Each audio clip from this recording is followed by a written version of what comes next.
Testimony. First of all, I always like to tell folk I'm not giving this testimony because I have any ill feeling in my heart toward the Roman Catholic people. I couldn't be a Christian if I still had bitterness in my heart. God delivered me from all bitterness and strife and delivered me out of all of that one day and made himself real to me in the power of the Holy Spirit. And so when I give this testimony, I'm giving it because after God saved me, he delivered me out of the convent and out of bondage and darkness. The Lord laid the burden upon my heart to give this testimony that others might know what cloistered convents are. And so as you listen carefully this afternoon, I trust I'll not say one thing that will leave any feeling in your heart whatsoever that I don't carry a burden for the Roman Catholic people. I don't like the things they do. I don't agree with the things that they teach. But I covet their soul for Jesus. I'm interested in their souls. I believe Jesus went to Calvary. He died that you and I might know him. And their souls are just as precious as your soul and my soul. So I'm interested. First of all, as we slip into this testimony, having been born in Roman Catholicism, not knowing anything else, not knowing the Word of God because we didn't have a Bible in our home, we had never heard anything about this wonderful plan of salvation. And so naturally I grew up in that Roman Catholic home as a child, knowing only the catechism, knowing only the teaching of the Roman Catholic Church. And because I loved the Lord, and because I wanted to do something for him, I wanted to give him my life, I didn't know of any other way for a Roman Catholic girl to give her life to God other than entering a convent. And through going to the confessional box where naturally I'm under the influence of my father confessor, the Roman Catholic priest, his influence over my life, one day I made up my mind through his influence and one of my teachers in the parochial school that I wanted to be a little sister. At that time I thought of being a sister of the open order. But as I went on into this, up until the time I took my white veil, 16 and a half years of age, everything was beautiful. I really didn't have any fear in my heart whatsoever. Everything was taught to me was seemingly along the line that I had been taught in the church before I entered a convent. And so one day, after making up my mind to enter a convent, I remember that particular day, two of the sisters came home with me from school. They were my teachers. And when we arrived at my father's home that afternoon, our father confessor was in the home likewise. I often say when I was a little girl, children were seen and not heard. You didn't talk when you was a child, at least you didn't in my family, in my home, unless you were spoken to. And I remember I listened to them carry on a conversation, and then I moved over close enough to my father to ask him if I could say something. That was a bit out of the ordinary. And he permitted me to talk, and I said, Dad, I want to go into a convent. And I'll tell you, that priest took it up quickly. They had already been influencing me. And my father broke down and began to cry, not because he's sad, but he's very happy. My mother came over and took me in her arms, and she too wept tears. She was very happy. Those were not tears of sadness, because to think her little girl was giving her life to the convent to pray for lost humanity. And naturally my family were very thrilled about it. And I was too. But anyway, I didn't go for about a year after that, and then the time come when I got myself ready, and my mother prepared things for me. And so I entered the convent. They took me, and we didn't have a place close enough to my father and mother's home, so I think they took me around 1,000 miles away from home, where I entered a convent boarding school. I liked about 3 months being 13 years of age, just a little girl. I look back on it now and think, my, homesick, I was so homesick. Why, my mother and daddy, they stayed 3 days with me, and when they left, I became so homesick naturally. Why shouldn't I? Just a baby away from home. And when I was a little girl, you know, I had never spent a night away from my mother, and I surely had never gone any place without my family. And naturally, there was a close tie in our family, and I was very lonely and very homesick.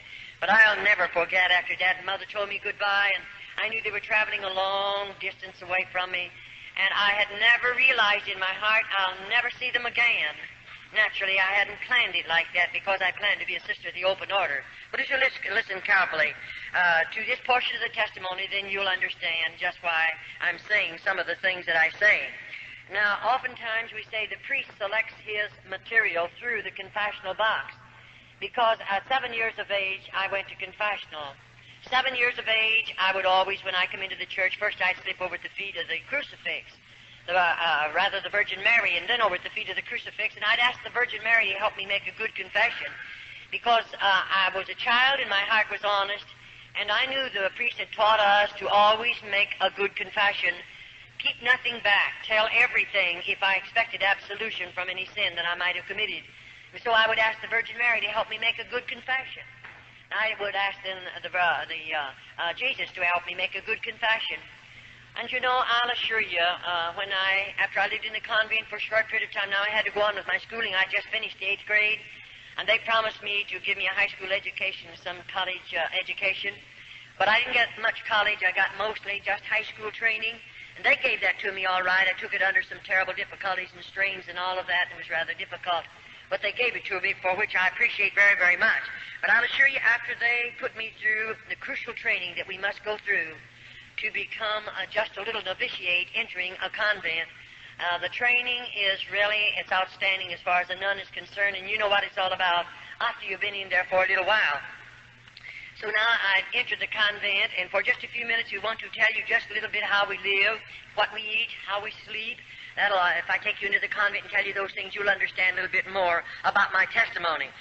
First, as I entered the convent as this small child, I went on to school, but I was being trained. But the day came, possibly I was 14 and a half, when the Mother Superior began to tell me about the white veil. And I didn't know too much about it, but taking the white veil, they told me that I would become the spouse or the bride of Jesus Christ. There would be a ceremony, and I would be dressed in a wedding garment. And on this particular morning, they told me at 9 o'clock, they would dress me up in a wedding garment. Now, you're wondering where that come from and how they get the wedding clothes for the little nuns. The Mother Superior sits down and writes a letter to my father and tells him how much money she wants. And then whatever she asks, my father sends it, and the little buying sister, goes out and buys the material, and the wedding gown is made by the nuns of the cloister. I'm still open order now. And, of course, whatever she asks, now you say, did you spend all the money for the wedding gown? Well, of course, we don't know these things in the very beginning of our testimony, but after we live in a convent for a little while, we learn to know they could ask my father for $100 and he'd send it, and not that they wouldn't use maybe a third of that for the wedding garment, but they would keep the rest of it, and my father would never know the difference, neither did I, until I lived in the convent for a period of time, and I had to make some of the wedding clothes, and then I knew the value of them and what they cost, and I knew of the money that came in because I was one of the older nuns. Well, all right, the time came, of course, when I walked down that aisle and I was dressed in a wedding garment. Now, you know, in the convent, I used to walk the 14 stations of the cross, the 14 steps that Jesus carried across to Calvary. But after I had made up my mind to take the white veil, never again did I walk. I wanted to be worthy. I wanted to be holy enough to become the spouse or the bride of Jesus Christ. And so I would get out on my knees and crawl the 14 stations. It's quite a distance. But I crawled them every Friday morning. I felt it would make me holy. I felt it would draw me closer to God. It would make me worthy of the step that I was going to take, and that's what I wanted more than anything in the world. I would like to impress on your hearts, every little girl that enters the convent that I know anything about, that child has a desire to live for God. That child has a desire to give her heart, mind, and soul to God. Now, many, many people make this remark, and we hear it from various types of folk who say only bad women go into convents. That isn't true. There are movie stars who go into convents, and they've lived out in the world. No doubt they are sinners and all of that. But they go in when they're women. They know what they're doing. And they go in only because the Roman Catholic Church is going to receive not only thousands, but yea, it'll run up into the millions of dollars. And they don't mind who they take in if they can get a lot of money out of that individual. But the ordinary little girl that goes in as a child, she's just a child, and she goes in there with a heart and mind and soul just as clean as any child could be. I say that because sometimes we hear a lot of things that are really not true. Now, after we become the spouse of Jesus Christ, I want you to listen carefully to this, and then you can follow me into the rest of the testimony. We are now looked upon as married women. We are looked upon as married women. We are the spouse or the bride of Jesus Christ. Now, the priest teaches every little girl that will take the white veil, they'll become the bride of Christ. He teaches her to believe that her family will be saved. It doesn't make any difference how many banks they rob, how many stores they rob. It doesn't make any difference how they drink and smoke and carouse and live out in this sinful world and do all the things that sinners do. It doesn't make a bit of difference. Still, our family will be saved if we continue to live in the convent and give our lives to the convent or to the church. We can rest assured that every member of our immediate family will be saved. And you know, there are many of little children that are influenced and enticed to go into convents because we realize it is a salvation for our families. And sometimes, even Roman Catholic families, the children grow up and leave the Roman Catholic Church and go out into the deepest of sin. And so every little girl that enters a convent is hoping by her sacrificing so much, home and loved ones, mother and daddy, everything that a child loves, her family will be saved regardless of what sins they commit. And of course, we're children and our minds are immature and we don't know any better. And it's so easy to instill things like this into the hearts and minds of little children. And the priest is he's really good at it. And of course, we look upon our priest, our father confessor. I looked upon him as God. He's the only God I knew anything about. And to me, he was infallible. I didn't think he could sin. I didn't think that he would lie. I didn't think that he ever made a mistake. I looked upon him as the holiest of holy because I didn't know a God, but I did know the Roman Catholic priest. And to me, I looked to him for everything that I asked of God, so to speak. I believed the priest could give it to me. And so the day comes when all of us. Now, as we're going in, I want you to listen carefully. After taking the white veil, things are beautiful. I'm 16 and a half years of age. Everyone's good to me. And I'm living in the convent, and I haven't seen anything yet because no little girl, we're not subject to a Roman Catholic priest until we're 21 years of age. And as we give you this next vow, then you'll understand that we don't know about this. This is kept from the little sisters until we've taken her black veil, and then it's too late. I don't carry the keys to those double doors, and there's no way for me to come out. The priest will tell all over the whole United States and other countries that sisters or nuns, rather, can walk out of convents when they want to. I spent 22 years there. I did everything there was to do to get out.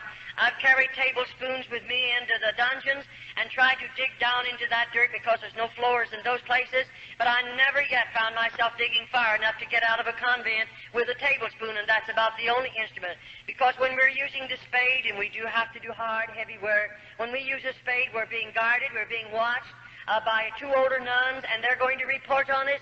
And I'll assure you, you're not going to try to dig out with a spade, and you wouldn't get very far anyway, because they made those convents or built those convents so little nuns cannot escape. That was their purpose in building them as they build them. And there's no way for us to get out unless God makes a way. But I believe God's making a way for numbers of little girls after they come out of the convents. All right, now when the time comes, I think I was 18 when the mother began talking to me. Now, I planned to come out, see, after my white veil. I wanted to be a little nursing sister in the Roman Church. But the Mother Superior, I suppose she was watching my life. I suppose she realized I had much endurance. I had a strong body. And I believe the woman was watching me because one day she asked me to come into her office and she began to tell me, Charlotte, you have a strong body. And she said, I believe you have the possibilities of making a good nun, a cloister nun. I believe you're the type that would be willing to give up home, give up mother and daddy, give up everything you love out in the world, so to speak, and hide yourself away behind convent doors. Because I believe you're the kind who would hide back there and be willing to sacrifice and live in crucial poverty that you might pray for lost humanity. She said, I believe you're the kind to be willing to suffer because we are taught to believe as nuns that as we suffer, our loved ones and your loved ones that are already in a priest purgatory will be delivered from purgatory sooner because of our suffering. She knew I was willing to suffer. I didn't murmur. I didn't complain. She knew all of that, and she's watching my life, and that's the reason she began to tell me about the black veil. And then, of course, I didn't know too much about a cloistered nun. I didn't know their life. I didn't know how they live. I didn't know what they'd done. But, this woman proceeded to tell me. Now, I hear a lot of people try to tell me in the various places that we travel and go. I hear a lot of Roman Catholics try to tell me I've been in so many cloisters, I know all about them. But a Roman Catholic can lie to you, and they don't have to go to confession and tell the priest about the lie that they told because they're lying to protect their faith. They can tell any lie they want to protect their faith and never go to the confessional box and tell the priest about it. They can do more than that. They can steal up to $40, and they don't have to tell the priest about it. They don't have to say one word about it in the confessional box. They are taught that. Every Roman Catholic knows it, and every Roman Catholic, you'd be horrified to know how many of them steal up to that amount. And many of them lie. We've dealt with them. I've dealt with hundreds and hundreds of them. I've seen good many of them fall in at the altar and cry out to God to save them. And you know, before they're saved, they look into my face and hold my hand and lie to me. But after God gets a hold of their heart, then they want to make right what they've told me because they realize they've lied about it. But as long as they're Roman Catholic, they're permitted to lie, and it's the saddest thing, and you can't expect them to know God because God does not condone sin. I don't care who you are, but I don't believe God condones sin, and I don't believe He's going to condone it in the Roman Catholic people, even though they're being misled and they're being blinded and led in the ways that's going to lead them into a devil's hell. I believe that with all of my heart because I've lived in a convent and know something about how those people live and what they do. Now the day comes. She told me, Charlotte, you'll have to be willing to spill your blood as Jesus shed his upon Calvary. She said you'll have to be willing to do penance, heavy penance. She said you'll have to be willing to live in crucial poverty. Now already I'm living in a bit of poverty, but I thought that was going to make me holier and draw me closer to God, and it would make me a better nun, and so I'm willing to live in that poverty. And then on this particular morning, she told me what I would be wearing. She said you'll spend 9 hours in a casket, and she explained a number of things to me. That's the most I knew about it, and I didn't find that out until I'd taken my white veil. And so on this particular morning, I'm 21 years of age, but 60 days previous to my being 21 years of age, I'm going to sign some papers that they placed in front of me, and those papers are this. I'm going to sign away every bit of inheritance that I might have received from my family after their death. Of course, I signed that over to the Roman Catholic Church, and oftentimes I say the Roman Catholic priests are enticing girls, not only their background, and not only their strong bodies, their strong minds and strong wills, but he's enticing girls where mothers and fathers have much property, and they are comfortably fixed to the material things of this life. Why? Because when that child enters the convent, they're going to get a portion of her money, of her father's money. And I often say, even salvation in the Roman Catholic Church is going to cost you plenty of money, more than you know anything about. And so they don't mind commercializing off of that child and the inheritance that would have come to her. And so on this particular morning, I told the Mother Spirit, give me a little while to think it over. She didn't make me do it. No one did. But I thought it over for a couple of years, and then one day I told her, I think I'm going to hide away behind the convent doors because I believed I could give more time to God. I could pray more. I maybe would be in a position where I could inflict more pain upon my body because we are taught to believe that God smiles down out of heaven as we do penance, whatever the suffering might be. And I didn't know any better because I often say, if you could only look into the hearts of little nuns, if you are a Christian, you would immediately cry out before God in behalf of those little girls, because to me we are heathens. It doesn't make any difference the amount of education we may have. We are still heathens. We know nothing about this lovely Christ, nothing about the plan of salvation, and we're living as hermits in the convent. And so on this particular morning, I come walking down an aisle again, similar to that, and may I say, the morning before, I can't go into it too deep because I never would be able to cover enough of it so you could understand it. But this morning, I'm walking down that aisle, but I don't have a wedding garment on. I have a funeral shroud. It's made of dark red velvet, and it's way down to the floor. And I'm walking down that aisle. Now, I know what I'm going to do. The casket is all ready made by the nuns of the cloister, very rough boards, and it's sitting right out here. And I know when I come down there that I'll step in that casket and lay my body down, and I'm going to spend 9 hours in there. And 2 little nuns will come and cover me up with a heavy black cloth we call a heavy drape mortelle. And you know, it's so heavily incensed that I feel like I'll smother to death, and I have to stay there. Now I know when I come out of that casket, I'll never leave the convent again. I know I'll never see my mother and father again. I'll never go home again. I'll always live behind convent doors, and when I die, my body will be buried there. They told me that, so I knew it even before I done it. It's a great price to pay, and then to find out that convents are not religious orders as we were taught and as we were trained. It's quite a disappointment to a young girl that's given her life to God and willing to give up so much and sacrifice so much. I'll assure you it was a disappointment. And so after I spent those nights, you say, what'd you do while you lay in that casket? What do you think I did? I spilled every tear in my body. I remembered every lovely thing my mother done for me. I remembered her voice. I remembered the gathering around the table. I remembered the times when she would pray with us. I remember the things that she said to me. I remembered what a marvelous cook she was. Everything as a little girl growing up in that home, I remembered it, laying in that casket, knowing I'll never hear her voice again. I'll never see her face again. I'll never put my feet under her table again, enjoy her good cooking. I knew all that. And so maybe for 4 hours I spilled all the tears in my body because it was so hard. And I knew I'd get homesick. I knew I'd want to see her someday, but I gave it all up. What for? For the love of God. I thought I didn't know any better. And I'll assure you those were 9 long hours. And then I seemingly got a hold of myself and I thought, this, Charlotte, now you're going to make the best Carmelite nun, because everything I've ever done, even that I'm out of the convent, I do give my best. I try to give everything that I have in regardless what I might do. And so I did in the convent. I gave the best that I have. And I want to be the best nun that I could possibly be. And the Mother Superior knew that, and don't worry, the priest knew all about it too. Now I realize after I walk out of that casket or to come out of it, they're going to take me like this. Over here and right back here is a room. We call it the Mother Superior's room.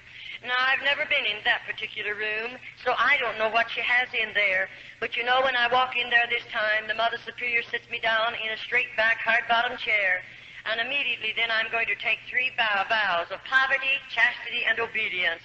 And you know, as I take those vows, she opens a little place in the lobe of my ear and takes out a portion of blood, because I must sign every vow in my own blood. And after that happens, then I'm going to take the vow of poverty. Now, when I sign that vow, I sign it thus, and I'm willing to live in crucial poverty the balance of my life as long as I live. And what that poverty is like, of course, we don't know. And then my next vow, I'm going to a vow of chastity. And you know, this vow, of course, you know what it means. I'm taught to believe that I'm married to Jesus Christ. I am his bride. I'll always remain a virgin. I'll never legally marry again in this world, because I have become the spouse of the bride of Jesus Christ. After the bishop married me to Christ, he placed the ring on my finger, and that meant I'm sealed to Christ. I'm married to him, and I accepted it because I didn't know any better. And now here I am, taking a vow that I would always remain a virgin because I'm the bride of Christ. And I want you to listen carefully. And then, of course, my last vow of obedience.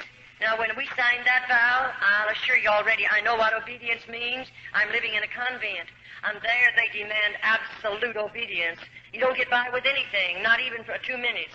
I mean, you don't get by with it. You have to realize what obedience means, and they demand it, and you learn to know it, and you're much wiser the more quickly you learn it and you obey it, and you give them absolute obedience. All right, now, what does it mean to assign vows like this? Let me tell you this. It means more than you folk will ever know, because most people that I know anything about, they know very little about obedience.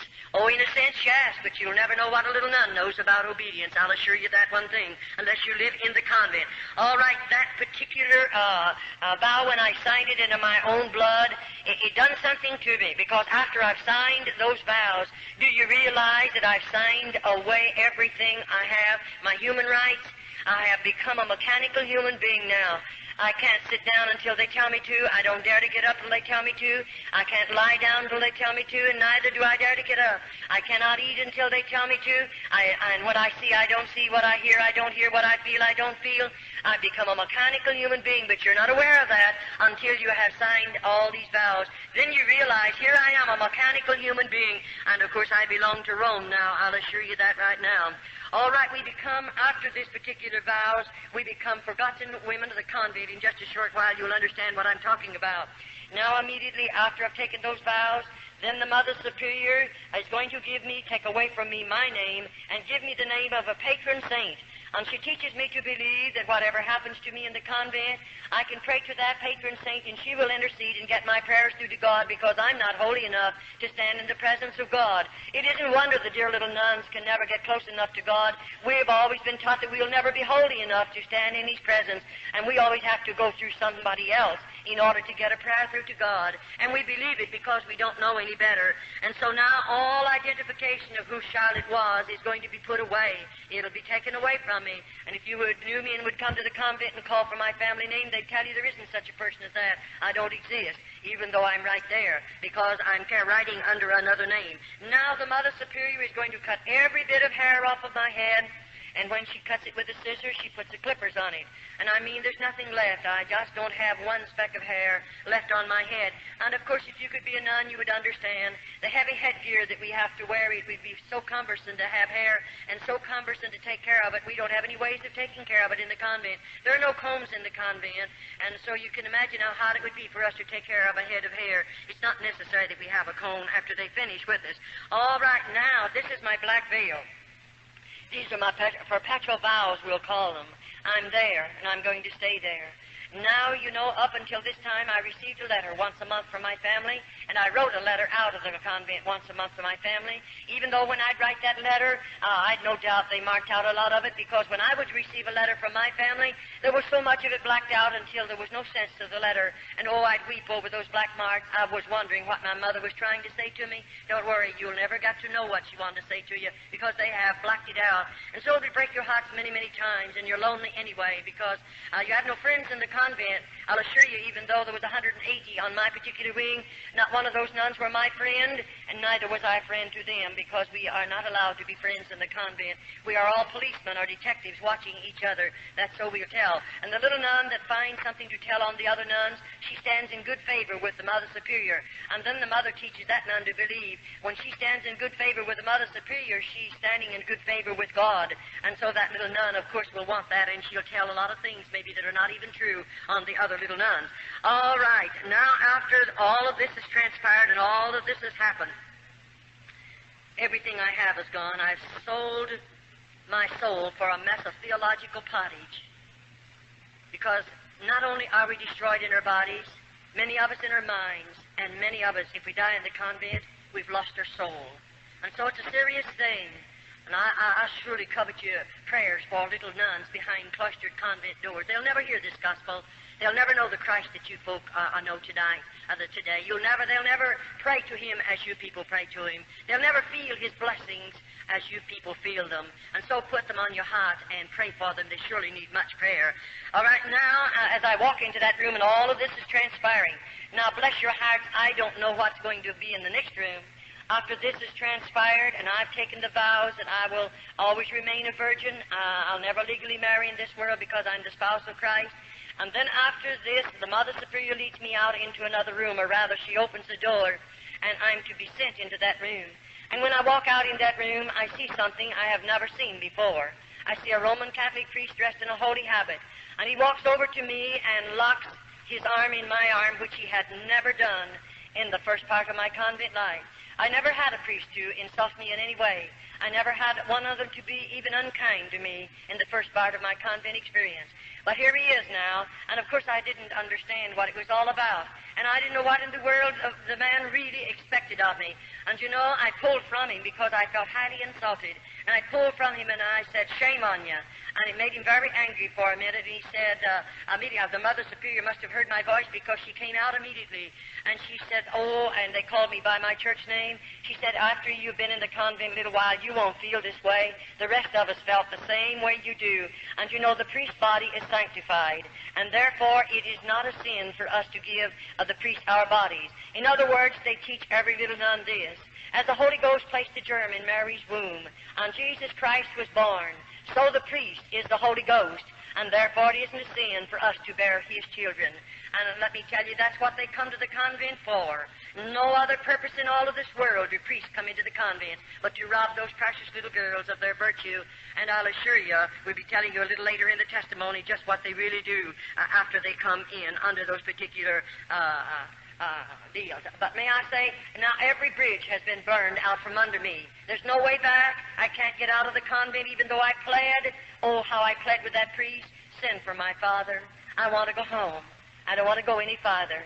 And let me tell you, that's when you stand alone and you don't know who to turn to, and you're a victim of circumstances, and you live in the convent because there is no other way to get out of the convent. And I'll assure you, I stayed in the convent until God made a way for me to come out. And so after all of this, now my mail will stop. I'll never receive another bit of mail from my family. Never another letter. I belong to the Pope. I belong to Rome.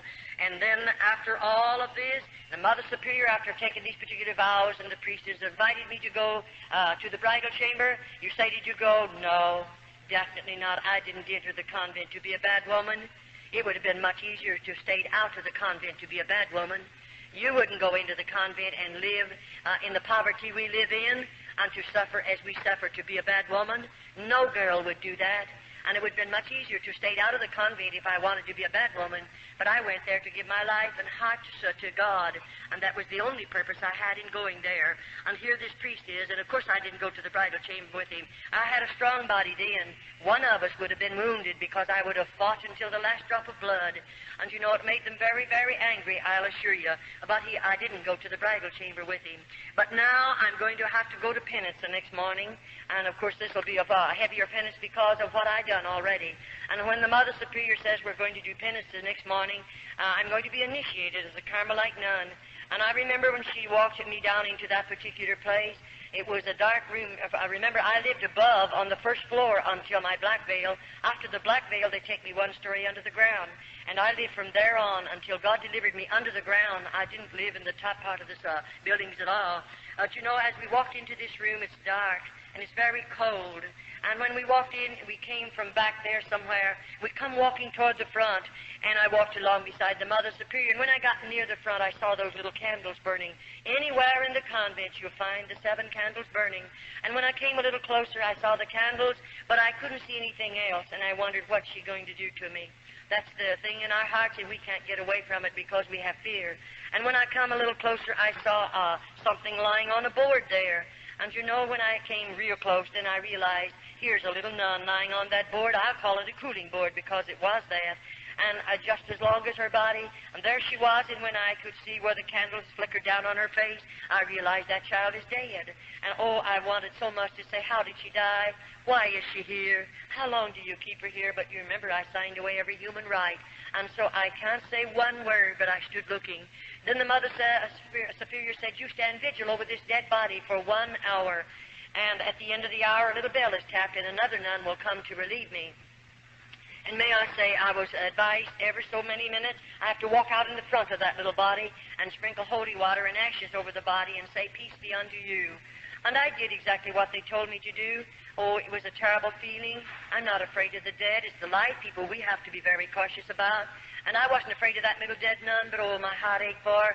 And, you know, after the bell tapped and I realized my hour's gone, the nun who comes to relieve us comes back here somewhere.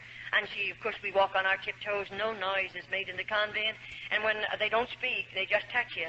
And, of course, my being down there with that little dead nun, and I was full of fear, when that girl laid a hand on my shoulder, I let out a scream, a horrible scream, from fear, just fear. And, you know, I didn't mean to do it. I didn't break that rule on purpose, but I was scared. And immediately, of course, I had to come before the Mother Superior, and that's when I first learned to know, one of the first times, about a dungeon. They didn't tell me there were dungeons in the convent, and she put me in such a dirty, dark place with no floor in it for 3 days and nights, and I didn't get any food and any water. And I'll assure you, I didn't scream anymore. I tried so hard not to break the rules of screaming, because there is a dungeon, and I know they'll put you in it.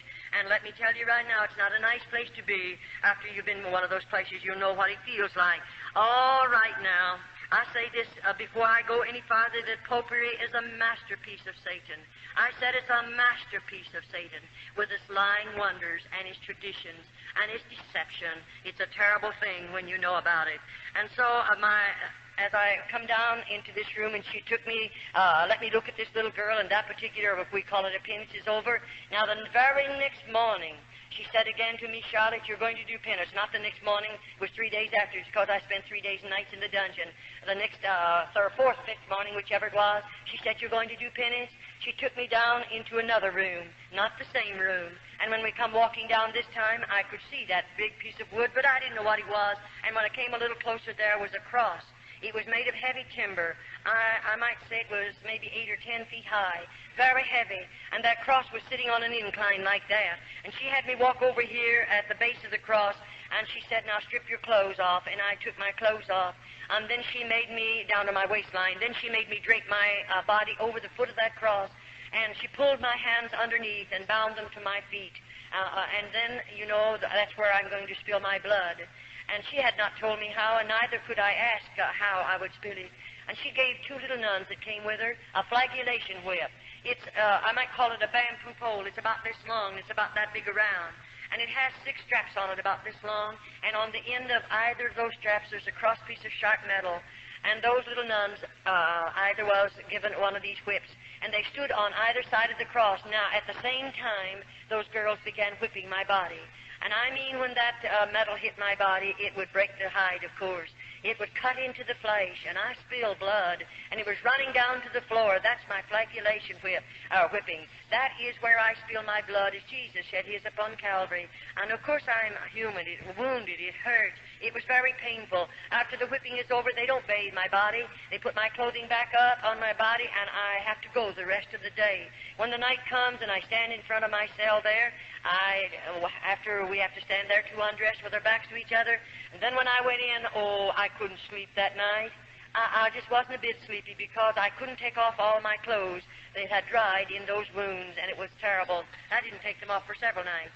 And I'll assure you, when I came before my food, I didn't want my cup of black coffee. In the morning, we get a cup of black coffee. They serve it the tin cup, and we can have no milk or no sugar of any type in it. And we have 1 slice of bread. That's made by the nuns of the cloister. They weigh it. It weighs 4 ounces. That's all I get for breakfast. And then, of course, in the evening, I get a bowl of soup, and that's fresh vegetables cooked together. There's no seasoning in the soup whatsoever, and a half a slice of bread, and 3 times a week they give me a half a glass of skim milk. That consists of my food 365 days in the year. And I began losing weight very rapidly, I'll assure you, because I didn't have enough food to eat.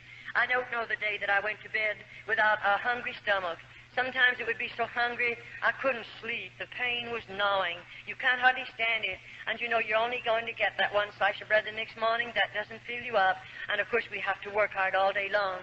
And I'll assure you, those little nuns, as I covet your prayers for them, they need your prayers in more ways than one, because you'll go to bed with a full stomach tonight. And you're very comfortable right now, but I'll assure you there's not one of them that's comfortable. They're hungry, and they're sick, and they're wounded, and they're hurt, and they're heartsick and homesick, and discouraged, and worst of all, seemingly they have no hope.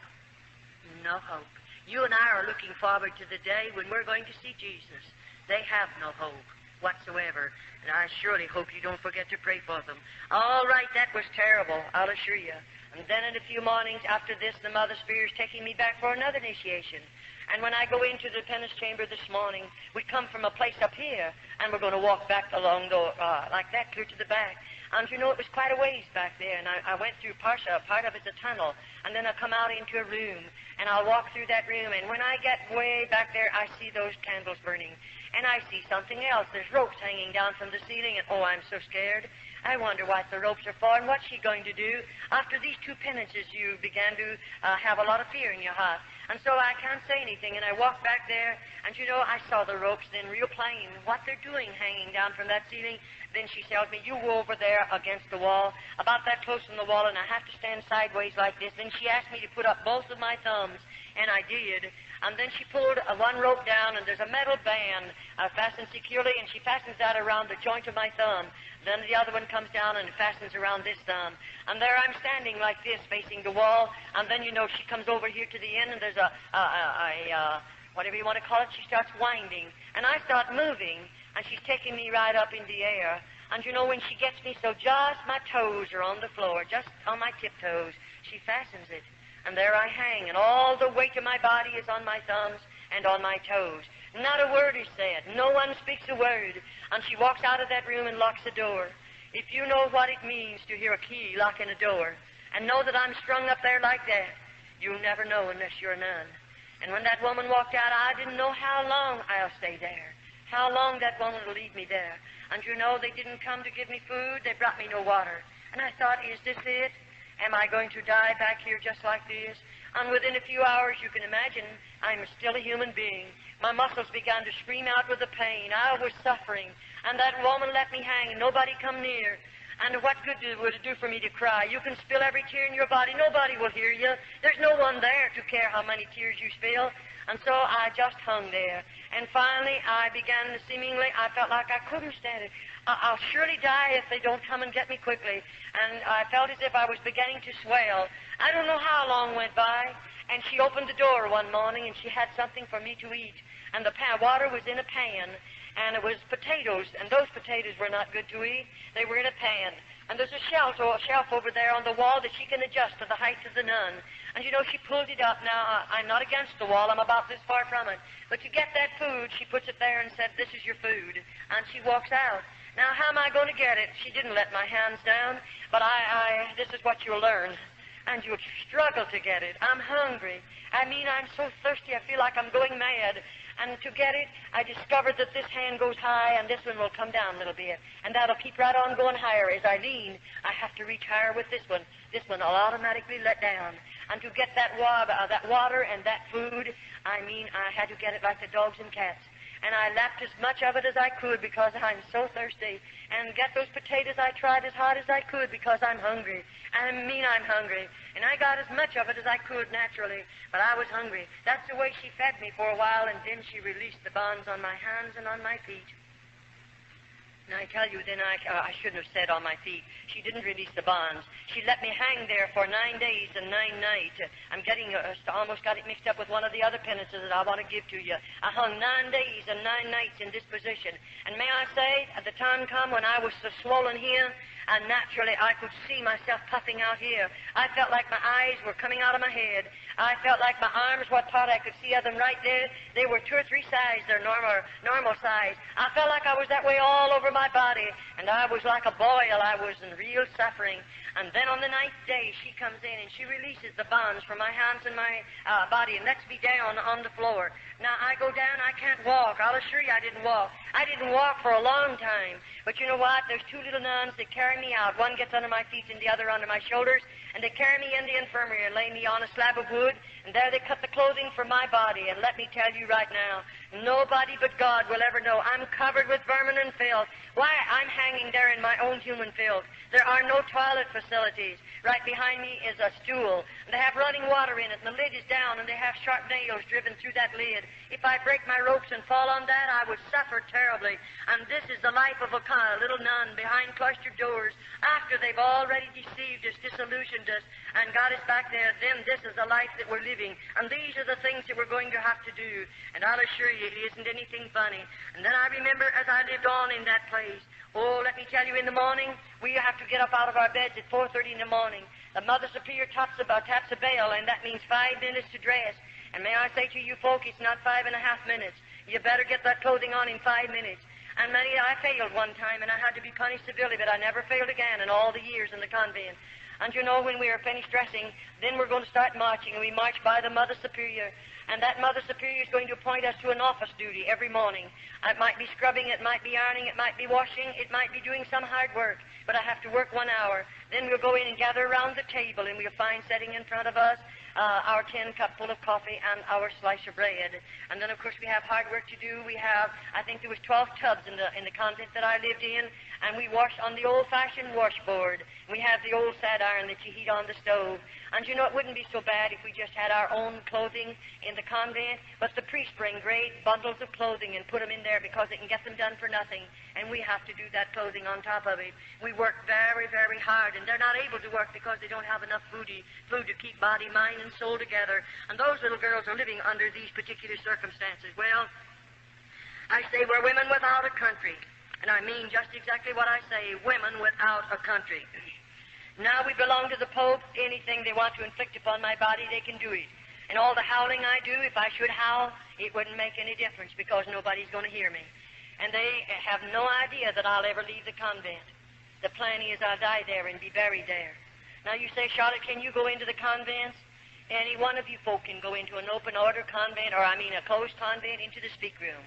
And there is an outside chapel that you can walk into, of any that I know anything about. But you know, you just go in there and wander around to have some place to go, because you might meet something you're not expecting. If you go in there, you go prepared to take food to some little girl that's in there, and be sure that you know who you're taking it to. And when you go, as you walk up toward the front of the building like this, you'll see a bell, and you'll know what to do because it'll tell you. And you press a button there, and there'll be a gate swing out. It has about 3 shelves on it. And, of course, you've brought something for someone that you know in the convent. It might be the mother coming to visit her daughter. And you know, when that bell is tapped, the Mother Superior is back here behind a big black rail. Now, that's a big iron gate there, and there's heavy folds of black material clear across there. And you can't go back there. You'll never see the Mother Superior, but she'll answer you through the black rail. And you might say, I brought some homemade candy from my daughter, and you might ask the Mother Superior to let you speak to her. You can't see her, but you could speak to her.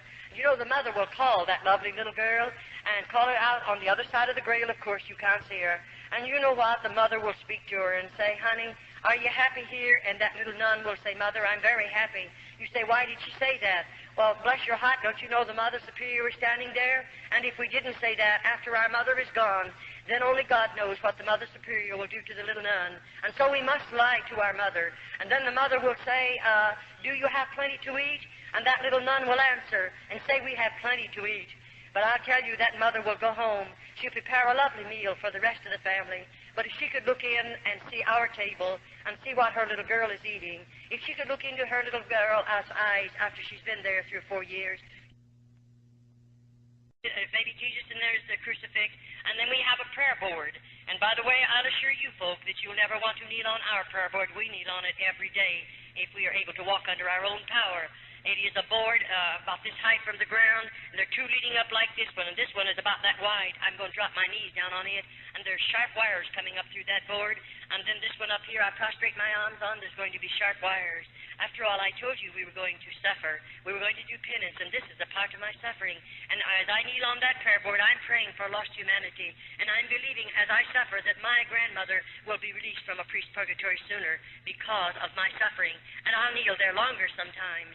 Oh, it's terrible, but we don't know any better, so we do that because that's all that little nun does know, and we believe it. And there we are, and we are locked in our cells. Every night the key is turned in those doors. We can't get up and come out of there. And then more than that, 7 minutes of 12. We go to bed at 9:30, the lights are out. 7 minutes of 12, there's 2 little nuns appointed to unlock every door. Every little nun again gets on her feet, dresses in full dress, goes into the inner chapel, and there we again pray 1 hour for lost humanity. We don't get very much sleep, that's why, and we don't have enough food, and we work hard, and we suffer much. That's why our bodies are so broken. That's why we seemingly don't have enough strength to carry on after we live there. But I'd like to say this to you as I go, before I go any farther. Now, I did those various things. We are taught to believe that as we spill our own blood, now we must do this. As I whip my body, if I torment it or torture it in any way that I spill blood, I'm taught to believe that I'll have 100 less days to spend in purgatory. Now, you know, we have no hope. Those little nuns don't look forward to anything. You may think they do, but we don't. Why? After you live in a convent 10 years, I began to realize the Virgin Mary is just a piece of metal. She's a statue. I began to realize St. Peter is just a statue. I began to realize that the statue of Jesus is just a piece of metal. In other words, we come to the place to believe that our God is a dead God. And I'll assure you, after you live in a convent long enough, not at first, oh no, but after we've suffered enough, after we've seemingly fallen down at the feet of those statues and spilled our tears on them and have begged them to intercede and get a prayer through to God, and years go by, of whatsoever, a parent won't even know when they're dead. So who's going to pray us out of purgatory, or rather buy us out of purgatory? No, we realize after we're in there for a period of time that there is no purgatory. And of course, you know there isn't, and I know there isn't.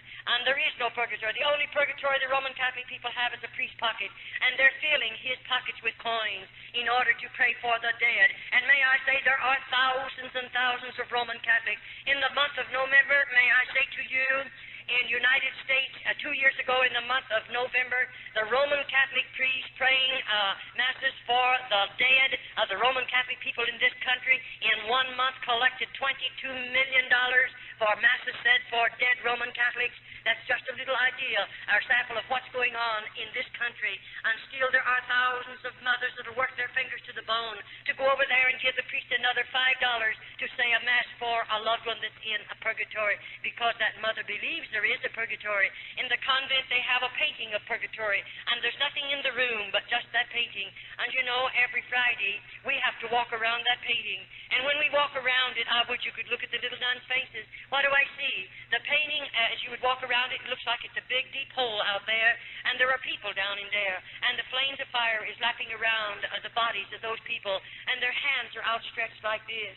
And the mother will say to the little nuns, you better go and put another penance on your body. Those people are begging to get out of that fire. And because we're heathens, we don't know any better. I might go someplace in the convent, and maybe I'll burn my body real bad. Maybe I'll torture it some way and spill some more blood, because as I suffer, I believe they're going to get out of that place where a priest puts them. And there are millions of people, so to speak, in purgatory that your priest have put there. And when he knows that it's the biggest fraud there is in the world, he knows there's not a bit of truth to it. And bless your heart, I often say you take purgatory and mass away from the Roman Catholic Church, you'll rob her of 9/10 of her living. She'll starve to death if you would take it away from her. She commercializes not only off of the living, but off of the dead, and on it goes. All right. It doesn't bother a Mother Superior to take one of those dear little girls. And may I say, you know, when the priests come into the convent, they come as our father confessors. Once a month we go to confession. And we don't want to go, don't you worry. I many of the time have got in the very back row. I didn't want to go in there. I know who's out there. One of them, may not know the particular man, but I know he's a priest, and I know those priests. I certainly have seen them enough. I've lived there long enough. I certainly have had contact with every one of them, and I'll assure you this one thing. I don't trust one single one of those in the convent. Now, we're not telling you about every priest. I don't know all the priests. I'm just talking about the convent in my personal testimony of convent life. And you know, we know something about what's out in that room, and here we are. We know we're going to confession today. It may take all day long, and here he comes. And I have never seen a Roman Catholic priest come into the convent that I was in without intoxicating liquor under his belt. And I say, a man or a woman, regardless of who you may be, when you get liquor under your belt, you're not a man, neither are you a woman. You become an animal and a beast. And so we have a beast sitting out there. There's a straight back hard-bottom chair, no other furniture but the crucifix and the Virgin Mary. But here he is sitting on that chair right out there in the middle of that room. Now here a little girl has to walk out there alone, and she has to kneel down. Think of it. Why, bless your heart, I really sometimes, I'm saved now, I'm out of the convent, and I now look back at that Roman Catholic priest, and I often say, I'm sure he was a twin brother to the devil, because he's full of sin, he's full of vice, he's full of corruption.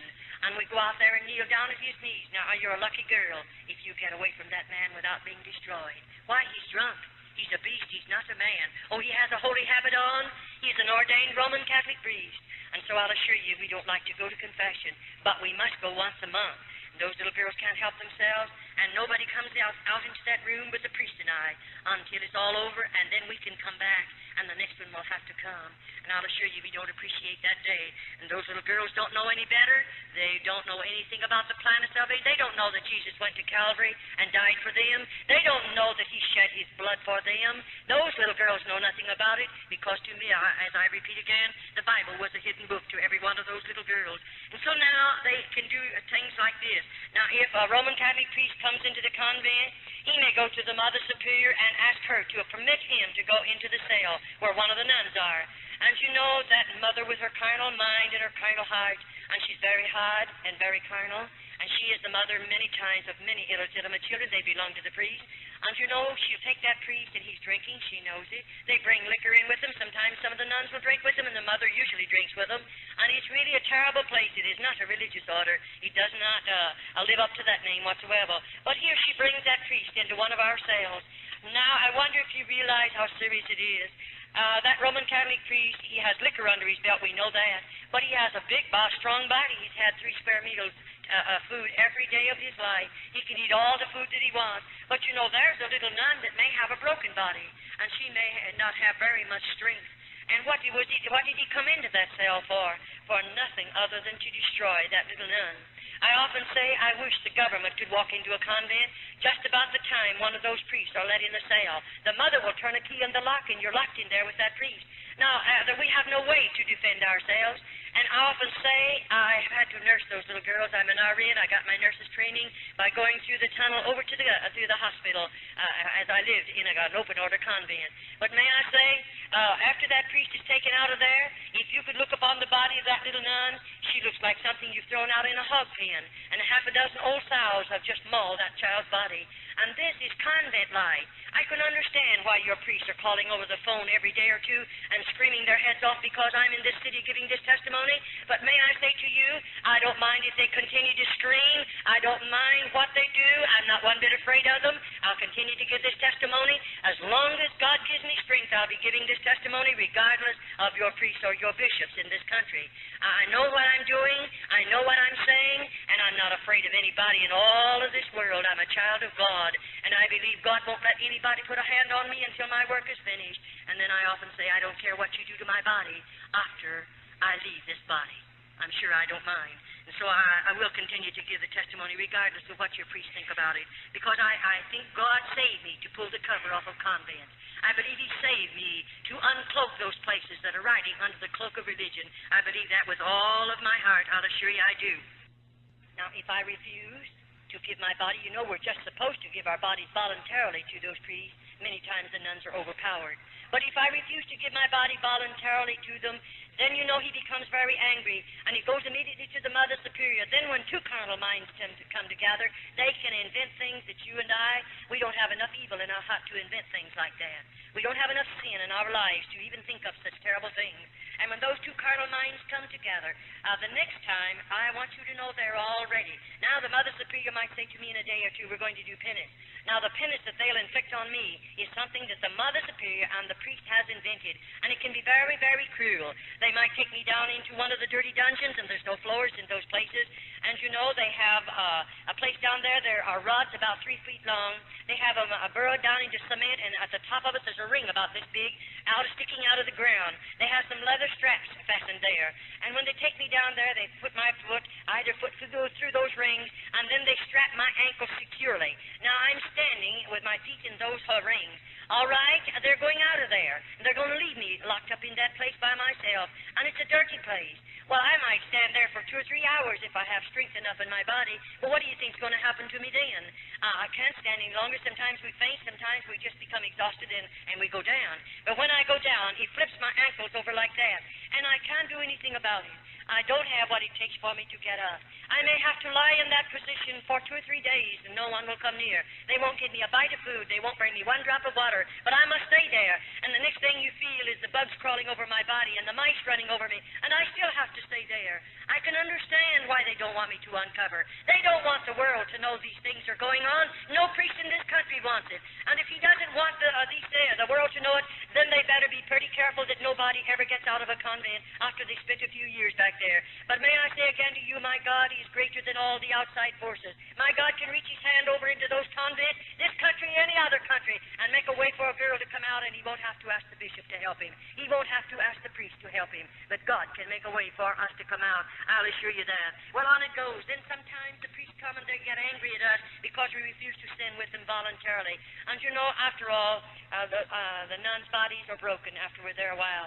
And many the time, to have him strike you in the mouth is a terrible thing. I've had my front teeth knocked out. I know what it's all about. And then we'll get you down on the floor and then kick you in the stomach. Many of those precious little girls have babies under their heart. And it doesn't bother a priest to kick you in the stomach with a baby under your heart. He doesn't mind. The baby's going to be killed anyway because those babies are born in the convent. Why wouldn't babies be born when you run places like this under the cloak of religion? The world thinks it's religious orders. And there are babies born in there. And most of the babies are premature. Many of them are abnormal. Very, very seldom do we ever see a normal baby. You say, Sister Charlotte, do you dare to say that? I most definitely do dare to say that. And I intend to keep on saying it. Why? I've delivered those babies with these hands. And what I've seen with my eyes and I've done with my hands, I just challenge the whole world to say it isn't true. And the only way they can ever prove it isn't true, they'll have to open, if they ever serve a summons on me and call me into court, I'll assure you this one thing. Convents are coming open. And then the world is going to know what convents really are. And they'll have to open them to vindicate my testimony, because I know what I'll do if they ever serve a summons on me. I've been before the highest laws we have in the United States. I know what I'm doing. I know what I can say, and I'm not one bit afraid to say it, because I've been a part of this. I've been connected with this system 22 years behind convent doors, and it is a terrible thing.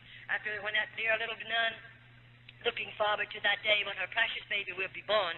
Most of you dear mothers, oh, you have everything ready.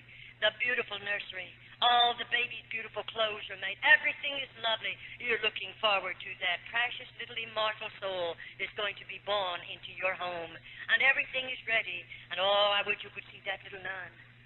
She's not looking forward to that. There won't ever be a blanket around his body. They'll never bathe that baby's body. But he can only live 4 or 5 hours. And then the Mother Superior will take that baby and put her fingers in its nostril and cover its mouth and snuff its little life out. And why did they build the lime pits in the convent? What is the reason for building them if it isn't to kill the babies? And that baby will be taken into the lime pit and chemical and lime is put over its body, and that's the end of babies. Oh, when I think about it. That's why I try to challenge people, pray. If you know how to pray, you know how to contact God, pray and ask God to deliver the girls from behind convent doors. In other words, pray that God will make a way for every convent in the United States to be opened and let the government go in. And when the government goes in, you won't have to worry. The convents will be open, the nuns will be taken out, and they'll be closed up, just as they opened the convents in Old Mexico in 1934. There are no convents in Old Mexico. Every cluster, it is open, and they found all of the corruption back there, the lime pits. If any of you are taking a vacation, go over into Old Mexico. The government owns them. They're public museums. And go through the convent. Look with your own eyes. Touch with your own hands. And then come home and see if you believe my testimony. It'll stir every bit of red blood in your veins. I mean, it'll do something to you that nothing else has ever been able to do. Go through them and look at them. Go into the dungeons. Go into the tunnels. Go through the lime pit. Look at the skulls, rooms of skulls over there. And then ask the guides of where they come from. And go and see all of the devices of torture they placed upon the bodies of the little nuns. Go into their cells and look at their beds and see for yourself. Oh, yes, you can go. It'll cost you 25 cents to go through each one of them. You look at those things and see them for yourself and then come home, and maybe it'll give you a greater burden to pray for little girls that have been enticed behind convent doors by the hierarchy of the Roman Catholic Church. I wonder how you would feel if this was your child. And remember, I have a mother and daddy, or had one, and they love me just as much as you love your children. And when they let me go into the convent, I'm sure my mother and daddy didn't expect these things to happen because they didn't know. They never dreamed a convent was like this. But you know, I wonder how you'd feel if you could walk in someday and out there in this particular room. That floor is built for this purpose. There's a petition right out there, and there's just a little thing they can touch. It automatically opens. And you know, there's a deep hole underneath that floor. And this little nun has done something. I can't tell you what she's done, because I wasn't there when she done it. But she's done something, and to them it's very serious. And when they bring her to this particular place. Her little hands and feet are going to be bound securely. They're going to drop her in that horrible, horrible pit. And then they're going to put the boards back down. No one will ever know. Oh, there's plenty of chemical and lime down there. But you know, they don't do that. 6 little nuns have to walk around that hole. We'll chant as we walk around that hole. We don't want any evil spirits to come out into the convent, so we sprinkle holy water over that hole. Then we may walk for 6 hours, and then they'll appoint 6 more nuns. And on it goes until we hear the last moan, and that's the end of the little nun they place down there. No, she'll never be delivered from the convent. But does it bother you to know that that little nun will die and be lost? Does that bother you?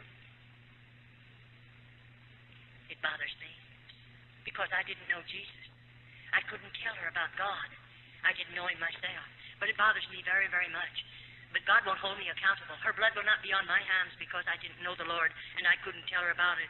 And so on it goes. And I wonder how you like to see it. Here we are, a body of those little nuns. On this particular morning, the Mother Superior might say this.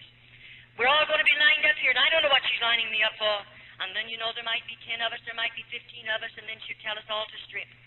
And we have to take every stitch of our clothing off.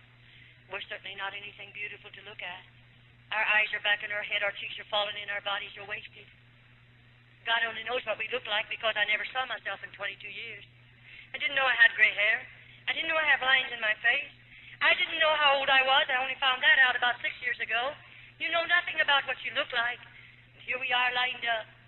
And here comes 2 or 3 Roman Catholic priests with liquor under their belt. And there they're going to march in front of those nude girls and choose the girl they want to take to the cell with them. These are convents, cloistered convents, not open orders. The priest can do anything he wants to and hide behind the cloak of religion. Then that same Roman Catholic priest will go back into the Roman Catholic churches, and there he'll say Mass. And there he'll go into the confessional box and make those poor people believe he can give them absolution from their sins. When he's full of sin, when he's full of corruption and vice, still he acts as their God. What a terrible thing it is. And on it goes, well, I live there. Now, all the time these things are going on, what do you think's happening inside of Charlotte? God love your hearts. I didn't know people could hold so much hatred and bitterness. And it went on and on and on. I was filled with bitterness and hatred. And I mean, it continued to build. I began in my heart to think, when I can get the Mother Superior in a certain place, I'll kill her. Isn't it awful to get murder in our hearts? I didn't go in the convent with a heart like that, nor a mind like that. But I began to plan murder in the convent. How I could kill her, how I could kill a Roman Catholic priest, and on it goes. And oh, I tell you, every time she did fix something awful on my body that I'd have to suffer so terribly, when I could think sensibly again, then I would begin to plan, how could I kill that woman? And on it goes. Well, after all, you can't help it. For instance, I wonder how you would feel. The Mother Superior, here she is, and she's going to sit me down in a chair. And you know, that chair is straight back, hard bottom, and I don't have any hair. She's going to take everything off my head. And you know, she's going to put my hands like this. They'll be out here in stalks. And I'm going to have to bend my head over like that in order to put the stalks across my neck. And I'm fastened securely. And over my head there is a faucet of water. And you know, there is a faucet of water just above my head, and my head's over. Now that mother's going to turn that water on, just a drop, and the drop will just come about this fast. It'll hit me right there on the back of my head. And you know, I can't move either way. I sat there 1 hour, 2 hours, 3 hours, 4 hours. What do you think's going on? I'm sitting there. I can't move. I'd do everything to get away from that drop of water in the same spot on my head. Why, God love your heart, if you could look in. You'd see us frothing at the mouth. You'd see those little girls. They're trying so hard to move, to get away from that water. And they let us stay there sometimes 10 hours, all day long. Many, many times a little nun cracks up completely. She goes stark raving mad under this particular penance. What in the world did they do with her? I tell you in a few minutes. Don't you worry. They have a place for us after we go mad in the convent. They take care of us. They have places for the little nuns. There's places built down there for us. Well, on it goes. Well, you know, these things went on and went on and went on. And it was terrible. But, you know, I began to plan and plan and plan. After she's done something like that to me, it's terrible. One day, the Mother Superior took violently ill. You say, who would take her place? There are about 3, sometimes they have 4 older nuns, and they always pick the one that's hard, the one that seemingly is carnal, that one that has no conscience, to be a Mother Superior, and she works under this one. One day, if something happens to the main Mother Superior, another one will take her place, and on it goes. But you know, this particular day, they sent word to me. The Mother Superior, I was to come into her room. She's very sick. And quicker than lightning, I began to think, if I get in that Mother Superior's room, I know what I'll do. You know, after all, I'm a sinner. I'm a nun, but I'm a sinner. And I don't know God. And I have a lot of hatred in my heart. And I walk in that room. They have called in an outside Roman Catholic doctor. She's a very sick woman. And he has left all orders. And they left the medicine and everything. Now, I'm supposed to take care of her. And that was wonderful. I do take care of her. All day long, I did what they told me to do, what I'm supposed to do. And those particular tablets, I knew what they were, and I knew what they would do and what she was taking them for. But anyway, all day long, I gave her her medicine. I done everything I'm supposed to. All evening long. Why? I want to be sure what I'm doing. What I do, I have to be careful. And you know, I waited until 1 o'clock in the morning. Why? Because every night, those little nuns have to be gotten out of bed and go chant from 12 to 1, 7 minutes to 12 to 1. I thought I'll wait till all the nuns go back to bed, then I'm going to do something. And bless your hearts, after they were all back in their beds, I'll tell you what I did. I took 5 or 6 of those tablets. I was only supposed to take 1 in a half a glass of water ever so often and give it to her. But because of the type they were and what the type of tablet was, I knew what it would do. I put 6 of them in a glass of water and stirred them up. And I gave them to her. I knew she would go into convulsions that would twist her completely out of shape. I knew that woman would suffer 1,000,000 deaths within 25 minutes. I knew that. And I thought, I'm going to watch her suffer because she has punished us. She has hurt us so many thousands of times. I'll watch her suffer. Isn't it terrible to think a child can live in a place like that long enough until she has the same kind of a heart almost the Mother Superior has? But that's what comes when sin gets in your life. And so I waited. I gave them to her. And something happened to me. I got scared. And I looked at that woman, and she began to change color. And I couldn't find her pulse. I couldn't find her respiration. I was frightened. And I thought, oh, what shall I do? If they find her dead, only God knows what they'll do to me. I'll tell you what I did. I got that stomach pump as quick as I could. I pumped that woman's stomach. I massaged that woman. I done everything there was to do. And oh, thank God she didn't die. I said, I thank God. But I sat down by the bed and held her hand and watched her carefully until the respiration came back normal, until her pulse was normal, and I felt she would live. And I thought of another thing. I'll do this then. I saw where her keys were hid in her shelf right there in her own room. So they're on a big chain or on a big ring, and I thought, I'm going to take those keys. I'm going down into that dungeon. When I say down, this is 2 stories under the ground. I'm going someplace where she's always warned us. It's a solid wall like that, and clear to the back end of that wall, there's one door, and it's heavy, and it's always locked. And I've heard her tell me scores of times, and I'm sure she has the others, don't ever try to go through that door. What in the world is over there? And why did she tell us that? We can't get through it. It's locked. But I wondered what was back there. Because when they had me in the dungeon for a long time once, I heard screams under the ground. I heard such blood-curdling screams, and I knew there were some girls locked up somewhere. And so I'm going through there if I find the key. And so I got her keys, and I went into that particular place. And when I got back there, it took a while to do it. I want you to know, to find the key. But when it unlocked that door, I walked through that door, and I walked into a hall. The hall, I would say, was maybe 5 feet wide, maybe wider than that. That's just a guess.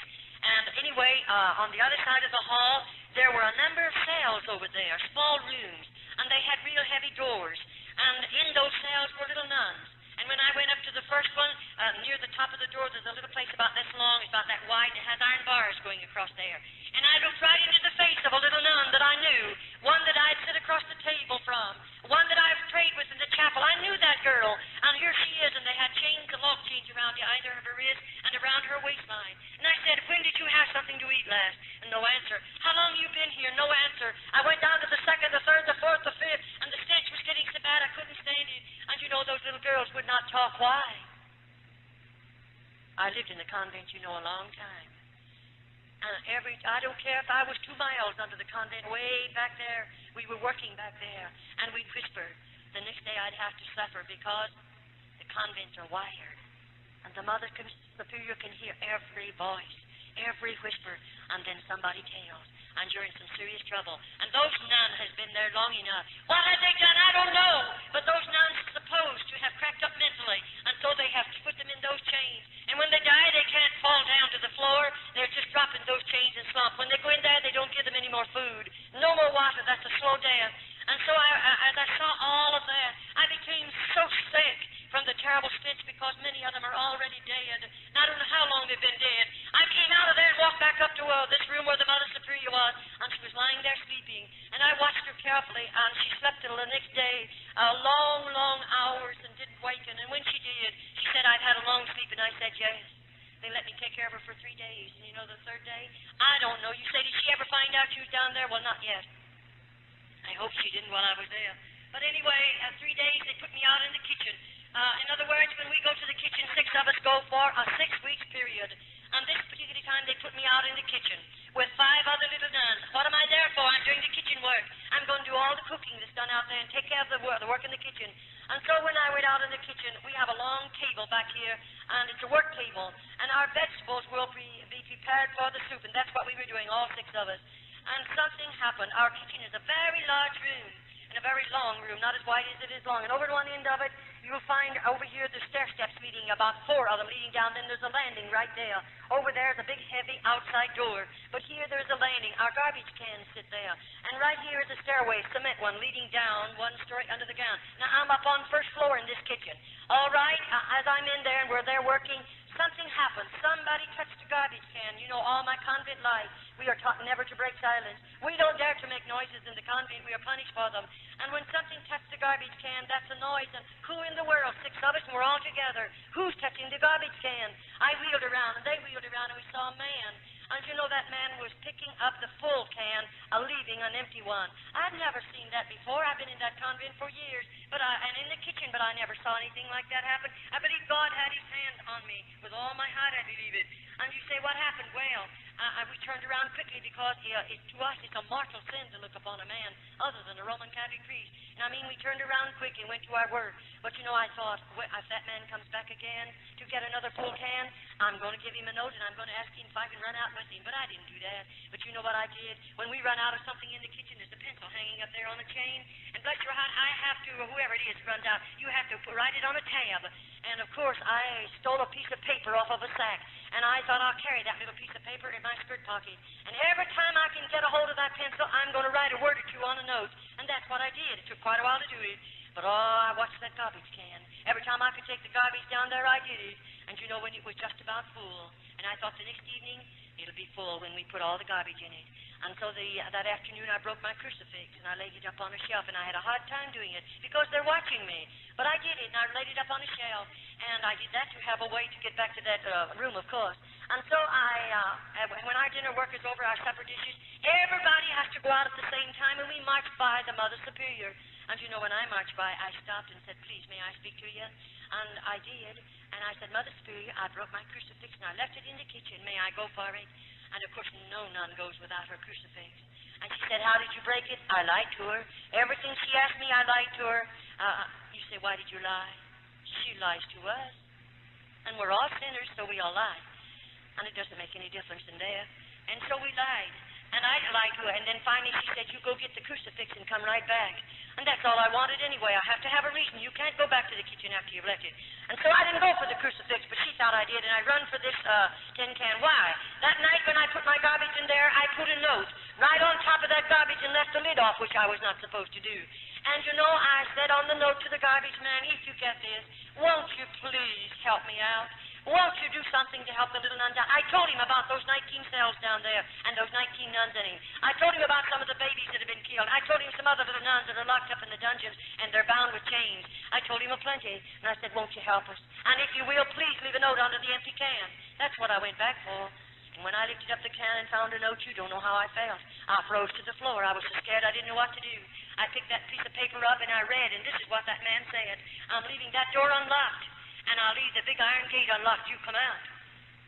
Oh, let me tell you, that's almost more than you'd ever. Why, I never dreamed I'd get out of a convent. I never thought of ever getting out. I wanted out, but you say, oh yes, when I could collect myself. I reached over and turned the knob, and you know it was unopened. I walked out of that convent, and I slammed it to. I was sure the lock was on it. And I got out to the big iron gate, but oh, he had me trapped. That iron gate was just as locked as it was ever locked. You don't know what it done to me to stand there looking at the iron gate. I'm locked out of the convent. I have no right out there. You can't imagine. I don't know if I grew old right there. I don't know. I know I suffered enough because I'm scared half to death. And what will I do if I go back and pound on that door? What will they do with me? And oh, the fear that grips your heart. And you say, what'd you do? I didn't have any shoes and stockings on. I'd wore those out years ago. When I think of the Roman Catholic Church being the richest church in the world, and they let those little nuns go winter and summer without any shoes and without any hose, living in crucial poverty, I wonder how they can do it. Hungry as we are. Your priests are all nice and fat. The little nuns are so hungry. I wonder how they do it sometimes. You say, what did you do, Charlotte? Well, I'll tell you, I just took a hold of that big old iron gate and I tried to climb it. That's all there was for me to do. And up about 1.5 feet from the top is a ledge about 6 inches wide. I thought if I could get high enough to get my knee on the ledge, I'm safe. And I did. I got one knee on the ledge, but this time I don't have any strength left either. And you know, I thought, what'll I do? I'll put one foot over, then I'll get the other over. Then I realized, you know, I have 3 skirts on. My skirts are gathered on the belt, and they're clear down to my ankles. My veil, of course, is down to my knees in front and that long in the back. How will I ever get over those sharp points?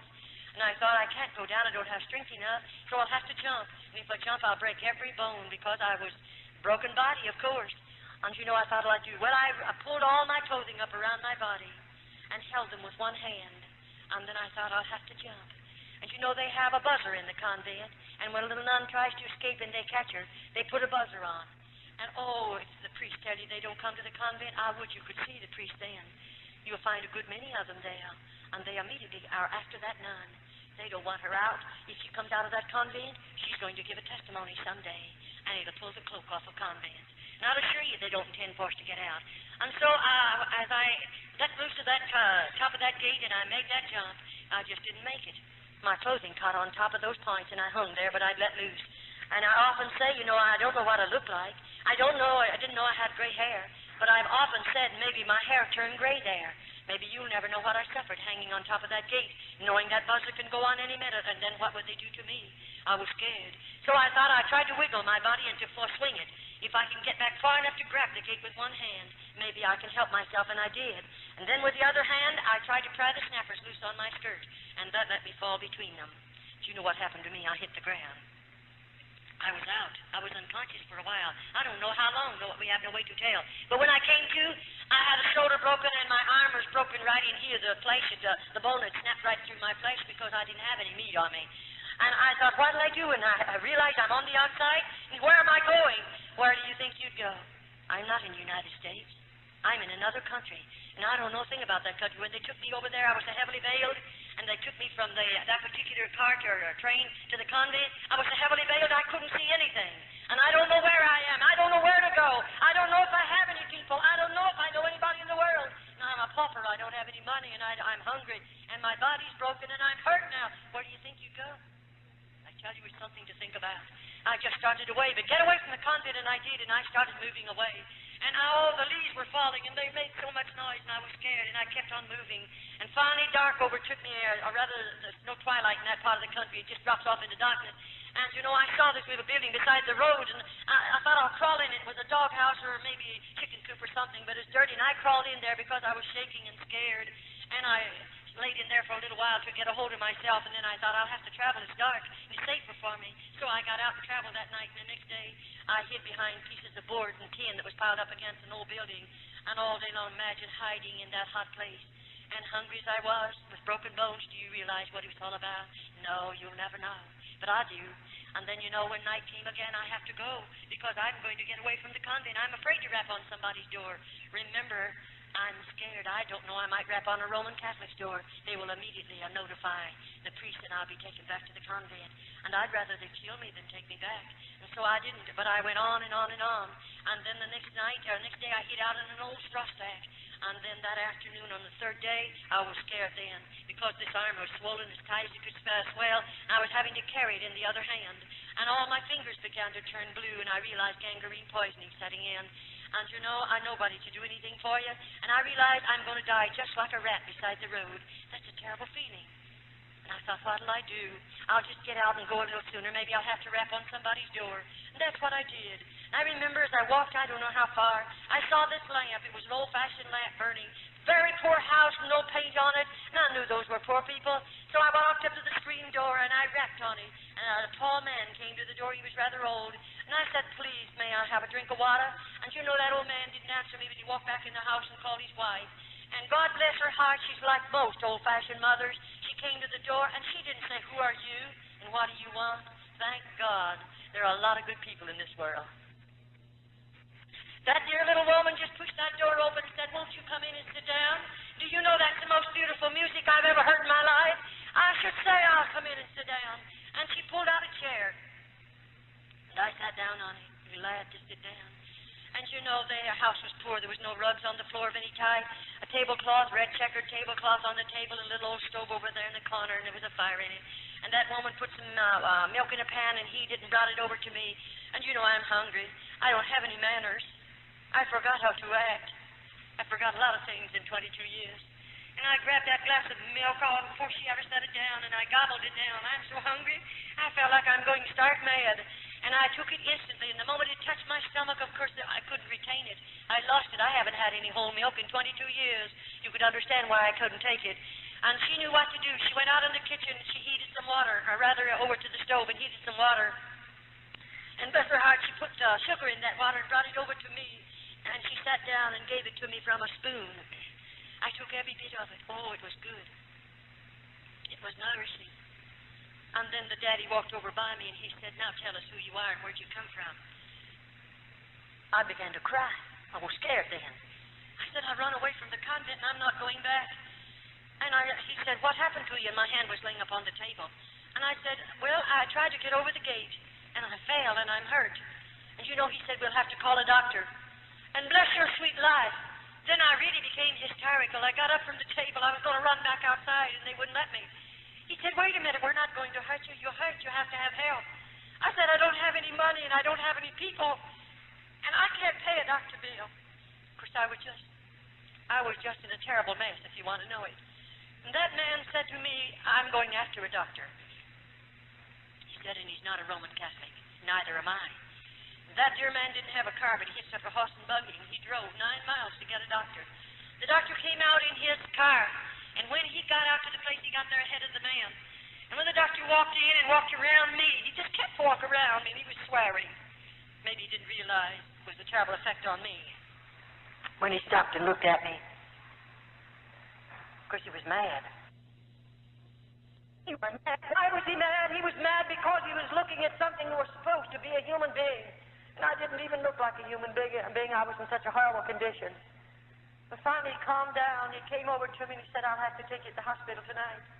Oh, I became hysterical. I said, I don't want to go. Please don't make me go. And then he sat down carefully and took my hands.